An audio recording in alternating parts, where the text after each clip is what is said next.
Well, we're back on a favourite subject here. It's the Promenade in Douglas. Looking for £20-odd million now, the latest scheme. Keith, this is you. We've talked, I mean, we're trying to work this out. 2 years ago, we've been after scheme after scheme after scheme. We have indeed, yes. This looks like a hybrid of all the other ones sort of put together. You've used bits from others. Would that be the fair way to say it? Yeah, we've taken on board, the scheme has developed with contributions from all parties, and we've taken on board all the comments over the previous years, and we've arrived at this scheme now, which we believe is the best scheme now that we can take forward for the Promenade. Okay, few things, because we just had a briefing, few things that come up. First of all, a roundabout, isn't a roundabout, it's going to be a roundel? Is that still the thing? It's sort of more of a shared space? It's a technical term, yeah. It will act and it will be a roundabout as such. So people will have to treat it as they would treat any normal roundabout. So not a shared space like in one of those other ones? No, in fact, there's no shared space? There's no shared space. That's all gone? Yes. Okay. So, we've got lots more crossing points, I think. Yes, that's correct, yeah. Isn't that something that slows traffic down? I thought the whole idea was the plan was to get rid of all that sort of stuff. Yeah, what we've done, at the moment on Loch Promenade, there are pelican crossings, so there's lighted crossings. We've taken those lighted crossings away and we've introduced zebra crossings. And along with that, the design as it stands is to try and encourage vehicles to travel slower. But what we're trying to achieve is for those vehicles to travel through unimpeded. So at the crossing points, you can generate whether or not you need to slow down in advance of the crossing point. So they're all zebras, are they? Except for Granville Street. Right. Which because is I mean, going to be a pelican. I mean, you know, certain times a day, people just wander on. That could actually impede bigger, I suppose, than actually having a controlled system. But I suppose that's. It shouldn't do. We've had this modelled, and basically the model shows that although traffic speeds will be slightly slower, the throughput will be actually either improved or stay at least the same as it is at the moment. So many things to talk about. 20% less parking because you're making more taxi ranks or bus stops and things like that, yes? Yes, that's correct, yes. That's a lot of people going to lose their spaces because the Promenade is pretty packed at most times, isn't it? It is, but there are comments, and we had received comments through this process of development that the Promenade was overpacked as it stood at the moment. So we've taken that on board. We've tried to improve other facilities, such as you've said, taxi ranks, loading bays, bus lay-bys. So we're trying to improve facilities for the public at the loss of a few parking spaces, yes. On one of the last plans, the Chevron parking, as I called it, was going to move on to the sort of the hotel side of things. Yes. Because that means less people would actually have to go across the road to get their cars. You've reverted back, well, keeping the status quo as it is. So a lot of people will have to go over that to get their cars. Yes, that's right. Why did you not go for that other plan then to move the Chevron? Again, it comes into the consultation process that we had with local businesses, local residents, in the fact that when we provide these new facilities such as a loading bay outside a hotel, such as the Claremont Hotel there, we've got a new loading bay.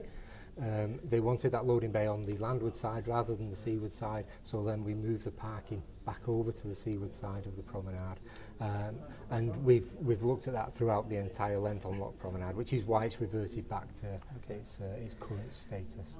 Horse trams. Everyone gets excited about horse trams. They do. This now, again, I keep using this thing that's sort of a combination of things now. You're going to have two tracks on the first part, I call Summerland, up until the War Memorial. To Broadway. Broadway, yeah. So there's twin tracks there. Yeah. Then suddenly after that you can do with only one, and that one track crosses back over the road and goes along what is now the walkway side of the prom before the Sun Gardens, and then it's all on the highway side. So nothing is going on the actual walkway. Nothing on the walkway at all. But this is again was one of the plans you were going to go. So why is that part of Douglas serviceable by one lane on the side, and yet you feel the need to have two lanes down the Summerland side?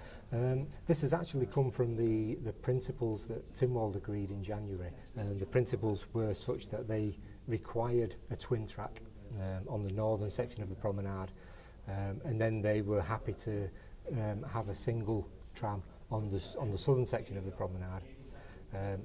We've been in discussions with our colleagues at Public Transport, and they are happy that they can maintain a good operational service by having a twin track up to Broadway and a single track beyond. Which causes an interesting thing, because obviously the tracks have got to cross live They traffic do again. I know indeed, they yes, do, that's right. do that. Yeah. And you've got a sort of a passing point that's going to have to be built We in. do, that's right. We have a passing place between the War Memorial and Marine Garden 6. Interestingly, you're going to have to make the twin tracks wider apart because of new laws or something.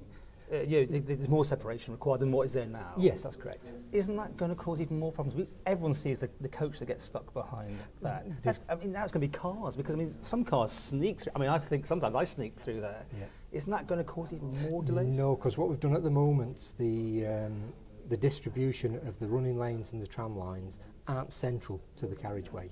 So what we've been able to do is we've been able to centralise the tracks, so we've got an even space either side of them. So that's made an improvement. And then to allow for the widening of the tracks, we've taken a little bit of curb, a little bit of footway off the landward side. But a coach will not get through it? It should do, yes. Oh, so it'll be better than it is now? Oh, it's going to be better than it is now, yes. Oh, okay. Yes. Well, that's some good news.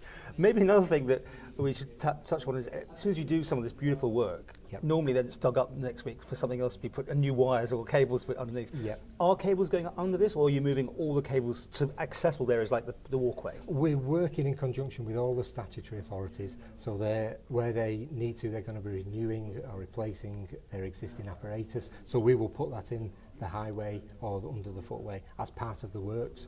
We're also going to introduce a series of spare ducts under the footways, which can be used in the future. So basically, if a statutory authority wanted to put a new cable in underground, they wouldn't have to dig the footway up. The ducting is going to be in place already, so it should future-proof the scheme. I know getting the money is not your area, and we'll talk about the Minister, but if it all goes to plan, when will we see this brand new promenade in full action, full display and going? In full display. We hope to start the work in September next year, September 2018, and at the moment we would anticipate having it finished by May 2021. And I don't know if it's your department or not, but is that roadway, the temporary one, is that hanging in there all right? So, the one that's being put laid down? The temporary surface, that will be fine for the short period. Obviously, because of the deterioration of the substructure, that will eventually begin to fail as well. But the whole construction of the highway needs to be reconstructed.